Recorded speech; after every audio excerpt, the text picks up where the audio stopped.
Ever wonder about the unseen forces, the sort of hidden playbook that shapes a country's security?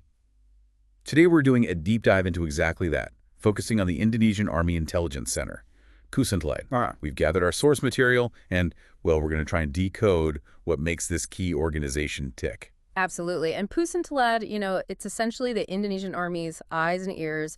They report straight to the Army Chief of Staff. Their core mission, really, it's about gathering intelligence, analyzing it, and getting it out there to support Army operations. Okay, eyes and ears. And they have a motto, right? They do. Satya Tenggap Waskita, Which means, roughly. Loyal, perceptive, clairvoyant. loyal, perceptive, clairvoyant. That definitely says something about their intended approach, doesn't it? It really does. Sets a certain tone. So where does an organization like this actually, come from? It can't have just sprung up fully formed. No, definitely not. You have to go back, really, to the War of Independence. Even then, there was a recognized need for organized military intelligence. They set up something called the Intelligence Staff Bureau. Oh, interesting. Within the main armed forces HQ. Exactly. So right from those early crucial days, they knew information was vital in conflict. That was the foundation. Right. So that early bureau, how did that evolve into the Pusintelad we're looking at today? Well, through the 1950s, as the Army structure became more formal, intelligence got integrated into the Army headquarters. It was initially under what they called the Army's General Staff Eye. General Staff I. Okay. Yeah, and that early setup, it had like three main bureaus.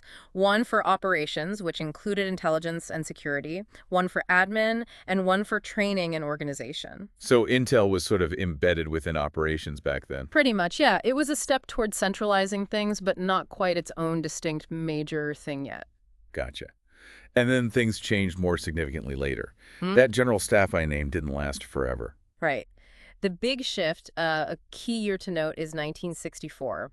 That's when Army's General Staff I was officially properly renamed the Army's Intelligence Agency. Ah, okay. So a dedicated intelligence agency. That sounds like a much bigger statement of its importance. Exactly. It signaled that intelligence was being seen as its own critical pillar, not just a support function, but really core to the Army's work. Makes sense. And the name kept changing after that, before settling on Pusintelad. It did evolve somewhat, but the name we use now, Pusat Intelijen Angkatan Darat, which is Army Intelligence Center, that was legally established quite a bit later, actually. Oh, really? When was that? That happened in 1997, and that's the official name they've stuck with since. 1997. So while the function has this long history back to independence, the actual entity, Pusintelad, legally speaking, came together in the late 90s. Precisely. Though it's worth noting, the formal founding date, often cited for the organization in its, let's say, modern structural sense, is January 9th, 1978. Okay, January 9th, 1978. Good to have that date. And where does it sit now within the whole Indonesian military structure? So Pusintelad is what they call a central executive agency. It reports directly, as I mentioned, to the Army headquarters. That direct line really underlines its strategic role within the Army itself. right. And the Army, of course, is a major part of the wider Indonesian National Armed Forces, the TNI. So Pusintelad's work feeds into that bigger national security picture. Okay. And for anyone wanting to maybe look a bit further? Yeah, the Army does have a page for it on their site. tnead.mil.ea website, Pusat-Intelijen. Good to know. And just to be clear, Pusintelad isn't the only intelligence game in town in Indonesia, right? Oh, definitely not. It's part of a larger intelligence community. You've also got BI's TNI. That's the Strategic Intelligence Agency for the entire armed forces. Broader scope, more strategic. Yeah. And then there's BAN, the State Intelligence Agency. That's the main civilian intelligence body. So Pusintelad's focus is really specific, supporting the Army's needs. It fits into that wider framework. Right, so it has its specific lane within that bigger intelligence apparatus. Okay, so quick recap then.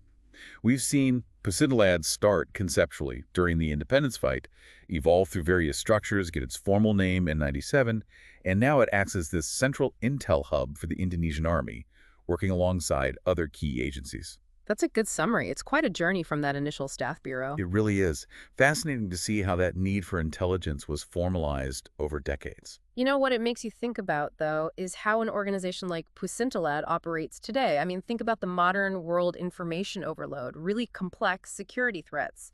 How does a military intelligence center like this keep adapting? How do they stay, well, perceptive and clairvoyant in the 21st century? That's a really good question to leave people with. How do these vital, often unseen parts of national security keep pace? Something to definitely ponder.